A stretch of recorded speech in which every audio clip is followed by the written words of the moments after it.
di beeka gargaar sarratti waan gaariirratti beeka malee hin beeku ilullee karaa nama gurguddaa baay'een beeka mucaa kanaa jechaadha.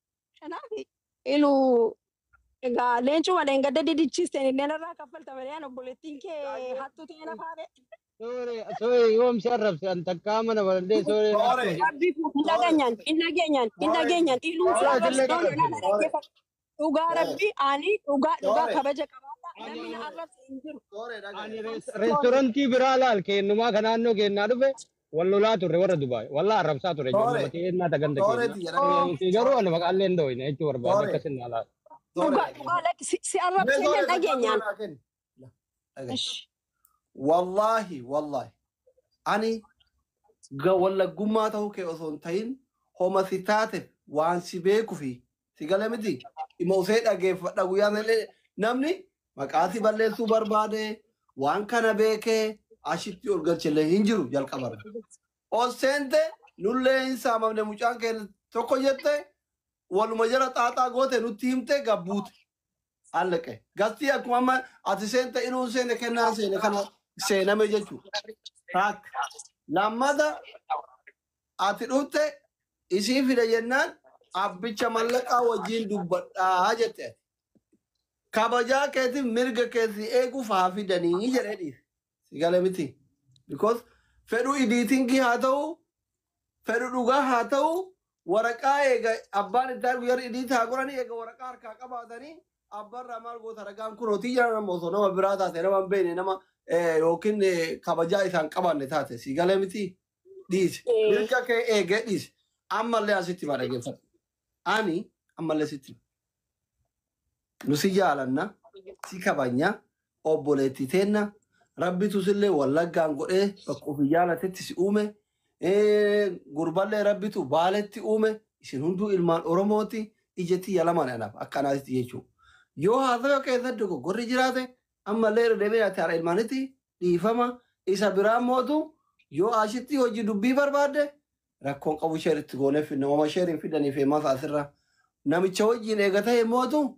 Lafarratti erga ta'e maa as fiddanii lafarratti haa xumuramu isin yoo isaan fidan barbaadanii dubbii isin kennitan asirratti namicha naa fidaa jette itti si hima gaafa inni dhufu si barreessa ani humna qabaadhallee si biyya baqqaa jira si bilbiluu hin danda'u lakkoofsa keessa yoo waasaappii qabaate si barreessa gaafa isatti tolutti sheersitti godhee yookiin si barreessee dhuftan isa sanirraa hafe an akka mana kiyyatti. Duraanillee deeggartoonni keellee hedduma afaan daddarbataa jiranii abbaan barbaadeen suuraa galabaxee bira haa ta'u an akka mana kiyyatti namni gandaaf gandaan wal nyaatu hin barbaadu wanni an ammatti godhuu danda'u atillee obboleetti tiyya innis obboleessa tiyya wanni an ammatti si gochuu danda'u jechuu akka mana murtii federaalaatti gaafa namichi isaanii dhiyaatuu danda'ee fi dhiyaatuu hin danda'u si gaafa dhakkisii mana kiyyatti bantan. Kasafaman gaafata jira jedhaani ergaatitii wajjin dubbachuu hin dandeenye kasanirraa hafeen an akka isin wal arrabsitanii fi walitti duuddan hin barbaadu ammallee takka hin barbaadu. Because maaliif beektaa nama silaa isiyyuu ashitti funyaan qabeetiniin dhiifama si gaafachisa dhiifamaa gaafatuun jedha birriin guddaan sun baduun dhuga matoo inni iraasu amnaan lotan dhugaa ta'uu ani kudoo qabrii qaba wallaahi billaahi rabbi akiraa fi addunyaa kana hunda sun beekan abbaa harkatti baden beeku akkatti baden beeku birrichi dhuga birrii dhugaa ta'u shaytaan isin beeka nama birriin jalaa bade ganda namaa arrabsu mi ufuu darbuun mala xiyyaara sana irraa iyyuu sii galee miti kana waan ta'eef amma ati namicha wajjiin eega haasayuu barbaadde gaafa namichi itti toletti eeggatta jechuudhumaaf tasgabbaa'e kiris. Ittee ani keessummaa mana keessan kan nawaamee nagashellee isin mataa keessanii ati haasofte ati fixxeellee akkan jedhamee fi waan si jechuu barbaadu. No na dhaggeeffadhu ani sa'aatii tokkollee an biizii uuman garuu lawaa tokkos tim ati dhugaa jette mini ani dhugaa nama anaaf si gidduutti wal dhabbii yoo jiraate anaaf si gadi ba'ee tokko lama sadii afur akka tolbarree akkas goone waliin jedha malee nama sadaffaatu narraa haasa'a miti. Kun mataansaa harka walirra qabu jedhama beekaa. Maaliif ilaa namni tokko akka seera lafaatti illee akka seera eessatti illee deemte abbaa sanatu haadha manaa fi abbaa manaa maan ta'in ijoolleen illee gidduutti naasaan. Si galee maaliifi afaan nama sanaa haasaasaa keessatti bade maaliif walitti kennan akkamitti wal beekuu wal hin beekanii dhugaadhaa sobadhaa fi isa argaan takkaatti dhugaadha jedhanii fi tarii ani situn boo'ee siqsiqedhe sitti badde sooyyee dhugaa akkati jettee mudhii kee qabattee naaboo sun barbaadu. Kuni cal'isanii faduulaa wal deggeru hin jaalladhu. Ani yoo badiin jiraate jaarsummaa kana gidduutti inni illee dhufee isaaf abdiin illee haa ta'u anaaf abdiin illee haa ta'u wal agarree yoo haasofne akka jaarsummaatti gamaa gamasii dhageessee murtee dhibbaa horiin kun isin harkatti bade dhiifama gaafadhaa akkas godhaa kaffalaa akkatti godhaa jechuun kan mataa keeti. Garuu miiraan hiriira nagaasa walii ba'an anama kanan jibbe beektaa. Amma ijoollee wallaggaa maatiin na gargaaraa ho'ichaa turan tokko isaanii hin beeku. Warra arsii na galabbatan ijoollee si komaandoon arrabsitu isheen ajajullee ani hin beeku. Daadoon kadhannee mucaa kanas immoo gadi ba'ee yookiin ishee dubartiin kunis gadi baatee na gargaaraa isheedhaa jedhu hin jenne garuu maal goote isheen abidda qabsiisteetu ol lixxe beetaadha. Amalii dubartii keenya ulfaataadha bar'aan dubartii mini. Abidda qabsiisuun tokkoffaadha hundi keenya anarraa ka'eechaadha. Agartee abidda dhaamuu hin dandeenye ani ilmaan qaba beetaa asli. Ani ijoollee kobboriila. No, listen to me, okay?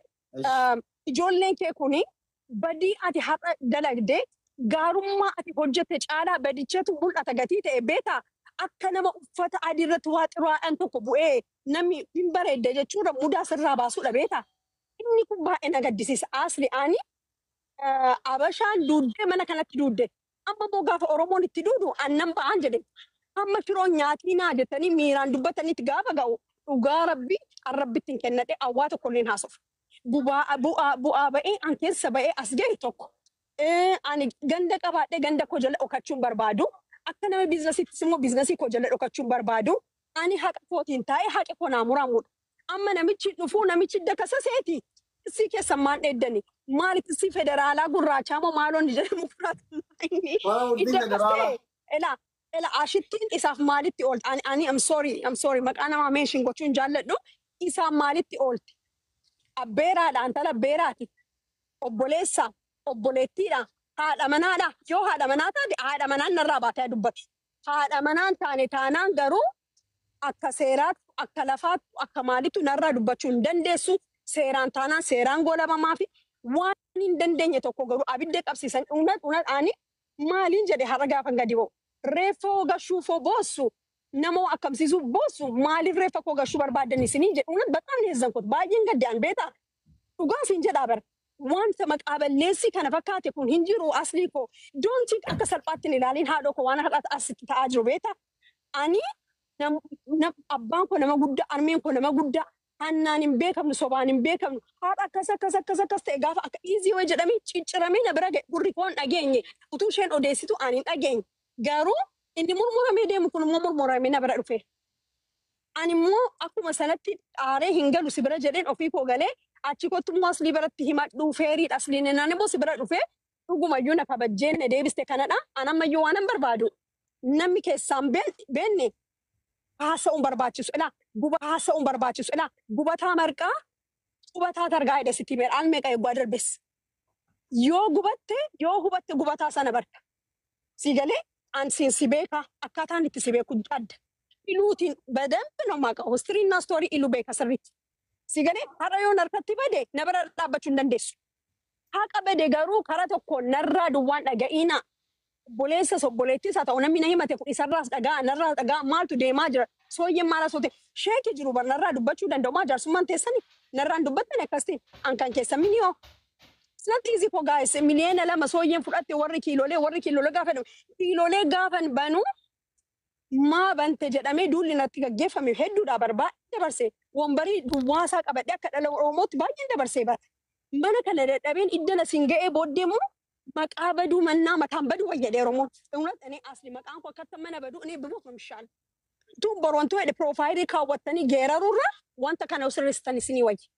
Si galee ani piroomooshinii naa dalagamee Oromoon illee na baree wallaggi illee wallagga ta'uutti baree ani intala Oromooti ani intala gandaa miti kanaaf hundumtuu nasriin faasaa babaa ha'aa turanii akkuma namni jedhee gatii na beekaniif dhugaa adabamee nama adabamuu danda'u.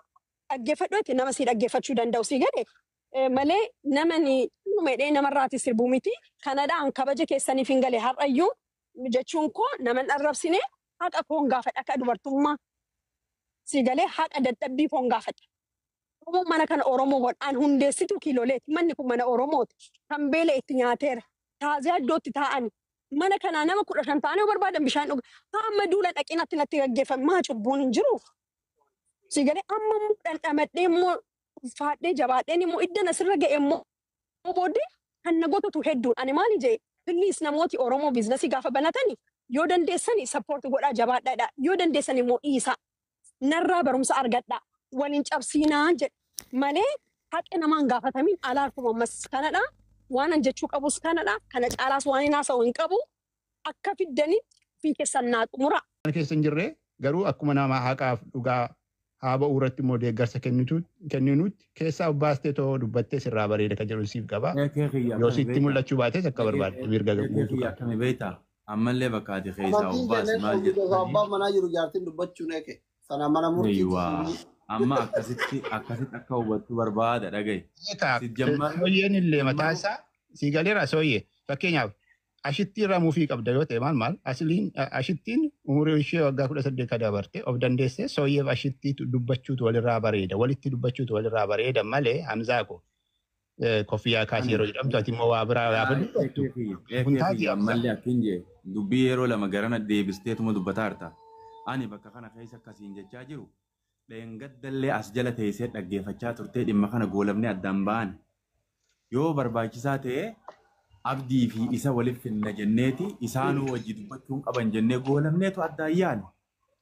Akkas. Awwaata irraa nu kenna walitti hin deebisina takkatti dubbannee hojii deemna. Waan eekeen jee kana keessa waa jiran qo'ee sirriitti ifa baasaaf yoo na hubachuu dhabatee fi yoo dubbii beekaa gara biraa akka micciiru ta'e ifa godhaaf. Ergaa koo dabarseera asilii fayyaanaa ta'e. Bakka kana keessatti dubbiin kun dheengaddallee goolabnee akkasitti addaan baane. Amma immoo dubbii fuudhanii gara biraa deebisuun hin barbaachisu. Sijjammar dhufeetuma banamuunu dogongoraa jenne haga gaafa inni yookaan argamee nuuf argamee wanna kanarra dhiyaatutti anuma dhibaawi. Ammas irra deebi'ee dubbii fuutanii gamana warri gandatti oofte yoo jiraatan ta'e asumatti ignoor godhaa keessaa baha. Gandi hundi walii nagaa. Namni dubbii fuudhee ganda galchu ifumaafuu sirriin jiru isiniin ja'a galatooma ulfaadha. Takkatti tanaffasee lixaan amma haala nargu haala dalga nama arrabsu takka jirru haqa baasu haqa mucayyoo haqa mucaa. Garuu keessa namni siyaa wanni oofataara polotikaa nama tuttuquu wanniin osoo dhiiftanii bareedanaaf fakkaate namni martu dubbachuu danda'a jechuu barbaade. Waa'ee gandaa yeroo baay'ee rakkaabtanii deebiftan. Waa'ee kilooleen nyaatina obboleessoo. Isin eega Oromoo taatanii akka Oromoo dubbatan gaafa nu gadaayyuu dhaqxanii nyaatinaa jennee 5 takkatti juullu kennaa bara. Maaf jalan qabatin nuti. Eerri duulaa jirra Oromoo biraa keessaa nuti. Nama tokkotu hin duulle nama keenya duulaa turre bar maa fakkeessa namni keenya kun Oromoo kun jedhaa bara. Nuti 15 tokko wallaahi guyyaa geemii maakii booda dhaabne jechuudha. Deemnee nama keenya duulaa turre bar nama keenya of jala qabna abbaa qabeenyaa keenya reestoorantii qaban jenne bar ol baanee qajeelaan gayyaa'ee namni keenya kun marti isaa irra duulaa ture. Mucayyoon ka jetteef eessa himta? Seeratti illee Ameerikatti illee bar sitiziin akka qabdu dhalataa hiddi Itoophiyaa jedhamee himama. Itoophiyaa illee deemi seerarra seeramaan nu barsiifta dhageeffadhu ni wisi. Yoo Arsii keessaa rakkoo godina Arsii keessaa bakka kanaa kana keessaa yookiin namni waa godhe yookiin nama ajjeese yookiin Wallagga illee yoo ta'e Shawaallee yoo ta'e ni irra himaa jiran.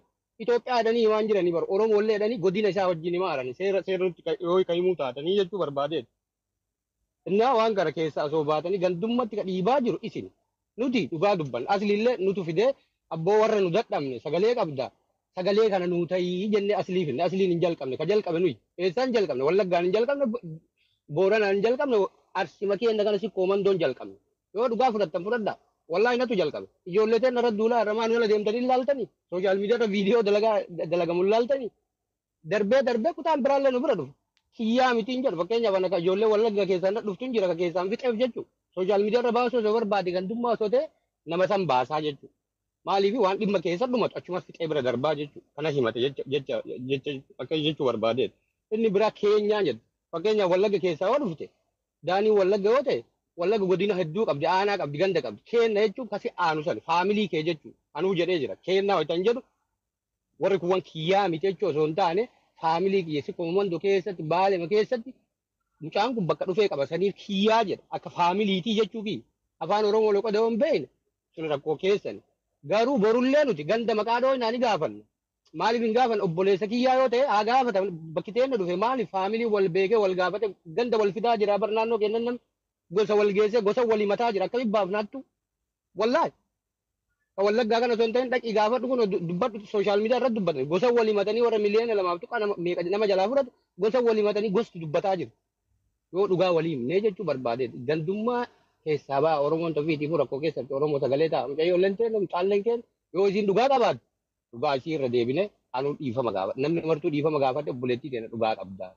bizinesa kee yoo irra dhiibbaa goon soorii jennee sagalee sii ta'an yoo inni dhugaa qabaate dhugaa qabda numa jenna waan amma jennu kan ammallee haa cufamu kennaa jedhaa jirra nuti ka isii kennaa miti baranlee yoo dhaqe bar mana bashaan dhaqu dubaayee kiloolee madeemaa yookiin mana nafxanyaan dhaqu bar ammoo tanaa kam akkana wali aarii qabnu yookiin nu mufattu dubaayeen dhaqee mana nyaataa habashaan dhaqu kamisii dhaqa gandummatti achi fiidanii gandummatti hin dhiibinaa ammallee borullee hattuu wayyoo dhufe isinillee warra si jala jirtan baasaamee isinit dubbanna hattuun kun ganda kanaa baalee dhufee jedhii baasi maa maqaa gandaa dhooytanii wallaahi sitti hin dubbadhu gaafadhu seeraan jechuun gandan arrabsinii seeraan gaafadhu eessaa dhufe namichi kun bakki kun eluun eessaa dhufe yoo jette akkamiin na beekta yoo waa balleesse eessan na soyta faamilii kiyya yoo soyta eessa soyta abbaa kiyya yoo soyta eessa soytame bar deemtee qorattee oromoo keessaa eessatti yaa akkana soytee gosa kiyya deemtee osoo ani waa balleesse illee dhuftee na gaafatta warra faamilii kiyya biyya ergite waa wayii gaafatta malee akkanuma iluunee akkana si koomandoo jettee yoo deemte sirrii miti jara na gandummaa keessaa ba'a wallaggillee oromoo warri kennallee kunillee oromoo tokko isillee habashaa miti mucayyoon tunillee oromoodhaa miti yoo isiin haqa qabaatte wallaahi isii hagaltu mucaallee haqa yoo qabaate ayin hagalu dalga dhiibdanii wallagga tuqameenurraa ka duraanii faa namni wal arrabsu fuutanii yoo arraba walii gabbaasne bari doktora nama arrabsaa bara biyya kanaan hin beekan amantii jala dhugate jecha jedhaa bara hin dubbannu nurra hin kaa'an abbaan fedhe walaa lolu gandummaa keessaa bahi deemi oromoonu biyyaa dhumaa jirti afaan takkaan ka qarabbate ka asirra sooshaal miidiyaa rabbate san sirreesi afaan takkaan dubbadhu atillee ka sikkoomandoo atillee ka wallagga dhugaasan dhugaa baaftu baasi dubbii xiqqoo wallaallatina dalgaan nama tuttuquu kana dhiisaa namni martuun dubbata waa jechuu dalgaan jechuun barbaanna haasa'uun barbaanna nama yoo dubbadame xiqqoo dubbiin tiyyanoo itti gandummaa jedhan saniif dubbachuun feene wallaahi keessayyuu seenuun barbaanne gaaf sanuu yoo seenee mucaan dhufuun barbaadu jedha igalama singal obboleettii tiyya kenna wayta siin jedhu faamilii kiyyaan sikkoomandoo keessaa baale keessaayyuu baase faamilii kiyyaa siin jedha waan beekuuf mucaa igale saniif faamiliidhaa kennaa jedha atillee